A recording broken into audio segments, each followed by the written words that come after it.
Hit and run ಪ್ರಕರಣದಲ್ಲಿ ದ್ವಿಚಕ್ರ ವಾಹನ ಸವಾರರೊಬ್ಬರು ಮೃತಪಟ್ಟ ಘಟನೆ ನಿನ್ನೆ ತಡರಾತ್ರಿ ಉಡುಪಿ ಜಿಲ್ಲೆಯ ಕಾಪುವಿನಲ್ಲಿ ಸಂಭವಿಸಿದೆ. ಉಡುಪಿಯ ಸಂತೆಕಟ್ಟೆ ಕಲ್ಯಾಣಪುರದ ನಿವಾಸಿ ಅನುಷ್ ಭಂಡಾರಿ ಮೃತಪಟ್ಟ ಯುವಕನಾಗಿದ್ದಾನೆ.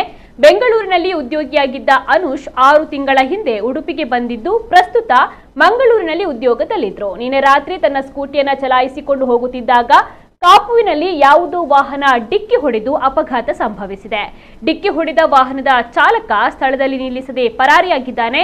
ಅನುಷ್ ಮೃತದೇಹ ಸಂಪೂರ್ಣವಾಗಿ ಛಿದ್ರವಾಗಿದ್ದು, ಅಪಘಾತದ ಬಳಿಕ ರಸ್ತೆಗೆ ಬಿದ್ದ ಅವರ ದೇಹದ ಮೇಲೆ ಬೇರೆ ವಾಹನಗಳು ಚಲಿಸಿರುವ ಸಾಧ್ಯತೆ ಇದೆ. ಉಡುಪಿ ಅಜ್ಜರಕಾಡು ಆಸ್ಪತ್ರೆಯಲ್ಲಿ ಮೃತದೇಹದ ಮರಣೋತ್ತರ ಪರೀಕ್ಷೆ ನಡೆಸಲಾಯಿತು. ಕಾಪು ಪೊಲೀಸ್ ಠಾಣೆಯಲ್ಲಿ ಪ್ರಕರಣ ದಾಖಲಾಗಿದೆ.